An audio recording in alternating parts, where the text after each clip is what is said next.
Good morning, everybody. It's Dr. Bill, and I want you to raise your hand if you have students who struggle with spelling, even though they have access to a paper or online dictionary. For some reason, it's a lot of people. Okay, so I'm going to show you with a hand 3 reasons why there's a problem. Here we go. This is my graphic organizer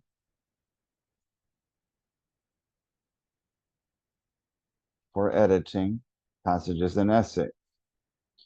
When we're talking about the word level, here's what happens. Your students tend to see the word, number one, but because of pride or lack of requirements, they never open their mouth to say the word. And I'm going to put this little acronym above here. Solo means by yourself.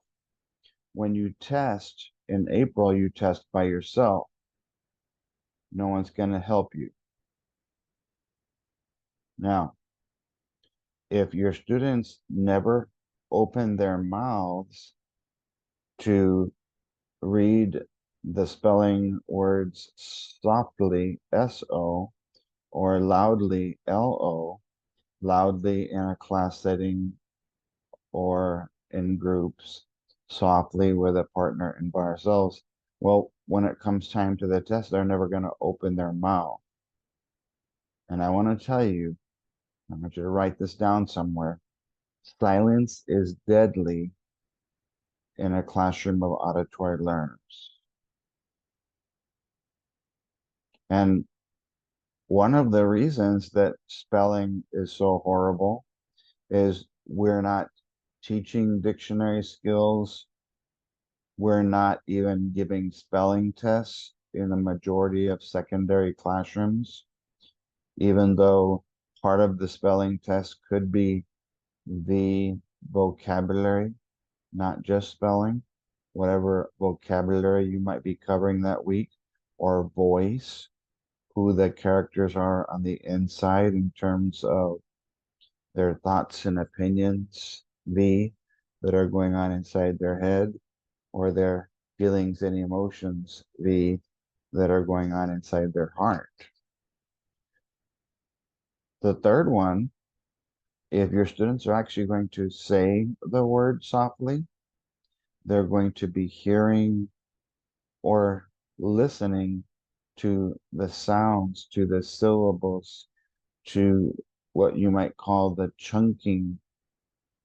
That's going to help them break the word down, because sometimes students miss a spelling question because maybe it looks the same,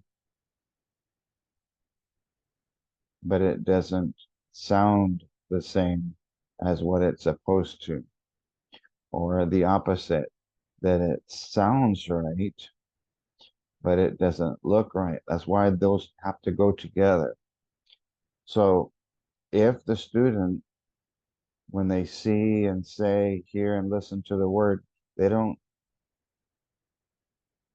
go to their brain, open their brain and think, where have I seen that word before, or that pattern, that rule?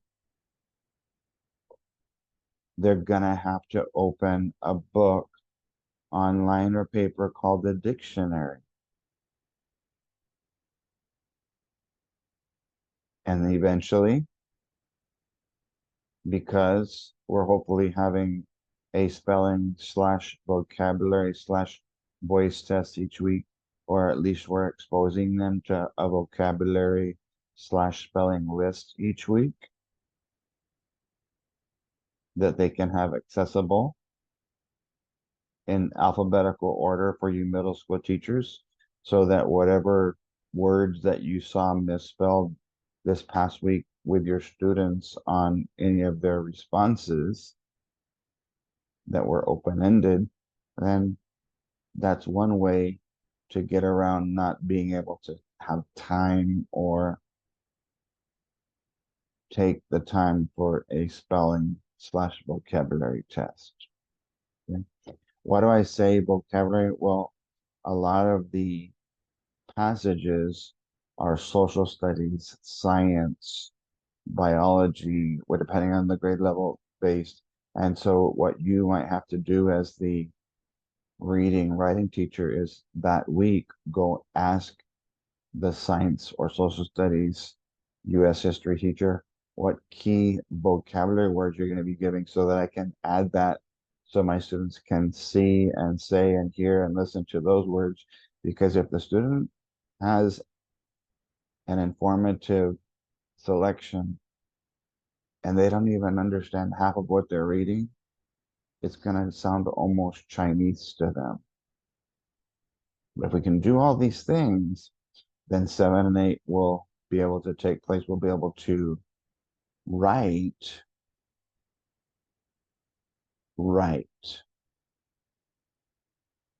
The reason I did that is because sometimes the spelling word might be a homophone. As I mentioned, it's going to sound the same, but it's going to look differently. Or when your students see the word, it looks like a certain word that they're thinking.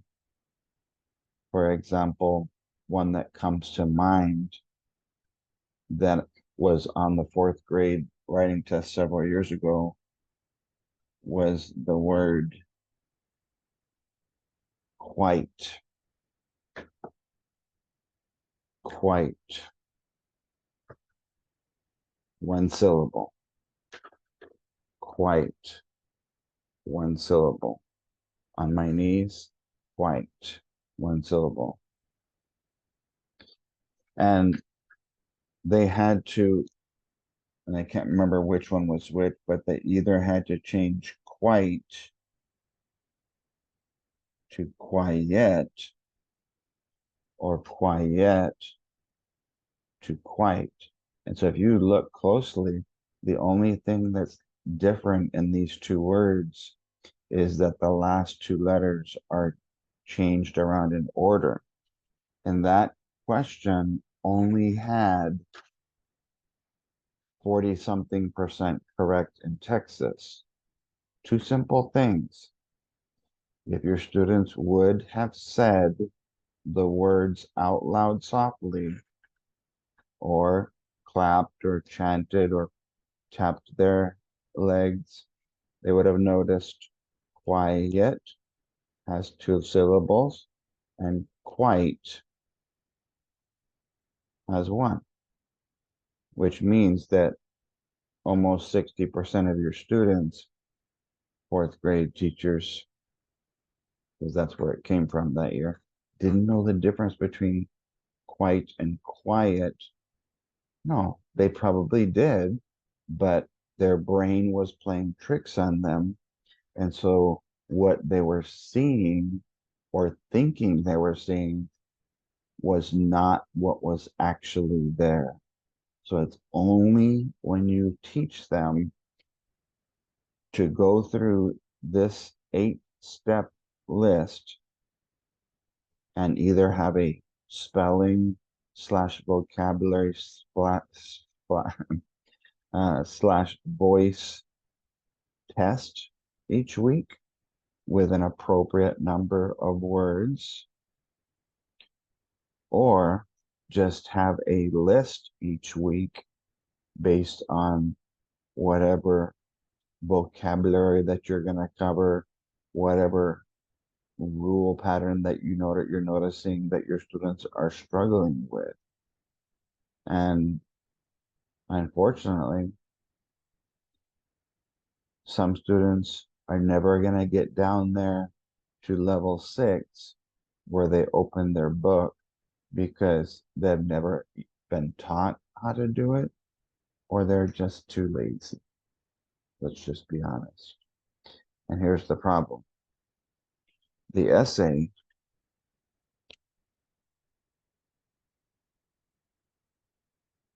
from two different readers is worth 2 points for conventions from the first reader and 2 points of conventions from the second reader. So for every single student, they can earn 4 points based on the quality of the conventions, editing, grammar, whatever you want to call it. The passages, all students are going to receive 2 passages of editing. Those are the short ones. For elementary, in English, there tends to be about 8 questions inside those 2 passages. Unfortunately, in Spanish, they were doing more revising questions than editing, and I don't know why, because I don't think it's fair. In middle school, they were getting 9 editing questions. In other words, even if there were 10 sentences in one passage, there were only 5 sentences that had a mistake, and another passage only 4. In high school, there tended to be 11 sentences that had some sort of change that was needed or a correction. So let's do the math here. For elementary, 12 points out of your 52 are editing. That's a lot. And that's the foundation. And we started at the word level here and in my video that I did with you yesterday in the group. In middle school, 9 plus 4 is 13 points. 13 out of the 56 points your kids can earn. That's a lot. And in high school, 11 plus 4 is 15 out of 64 points that your students can earn. So yes, editing is important. I hope that as I go through today and go through all of these letters, that you will see the importance. Why did I start with spelling? Because that should be something that you work on all year long, every single week. If you teach like you're supposed to, because most students don't traditionally get taught grammar skills in isolation because some idiot said not to, then you're going to have to be the one who sometimes has to take detours and work on specific capitalization, usage, punctuation, spelling, or sentence boundary problems. Those are all the types of spelling errors that your students, all the types of editing errors, mistakes, changes, corrections that your students are going to have to make in their points that they have in their grade levels. So I'll close with this, just a reminder. Silence is deadly in a classroom of auditory learners. My next video using my Dear Doc digital binder is going to be on capitalization, because that means we're going from words to phrases, a couple of words together, and we're going to learn about the capitalization police of common versus proper, when to capitalize something and when to not do so. In Spanish, it's called mayúscula or minúscula, knowing the difference between those two. So one of the important attributes of capitalization is knowing that the first letter has to be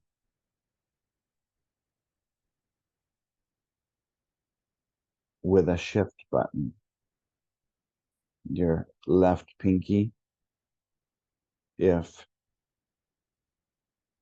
the letter is on the left side of the keyboard, or your right pinky, if the letter is on the right side. Now, some people are going to do chicken, you know, scratch keyboarding, which, that's not ideal, but hopefully you're teaching them how to do keyboarding in the traditional home keys and going from there. So please, I beg of you, the reason that even spelling does so poorly is because your kids don't have access, don't know how to use, or are not required to use a dictionary or a thesaurus. They don't have a weekly spelling test or a weekly spelling slash vocabulary slash voice test with just simple words or possibly phrases. And because they're not required to open their mouth when they are reading those words. That's all I have for you for this video. I hope that it's helpful. God bless and have a wonderful rest of your day, week, or weekend, whichever one that you're doing next.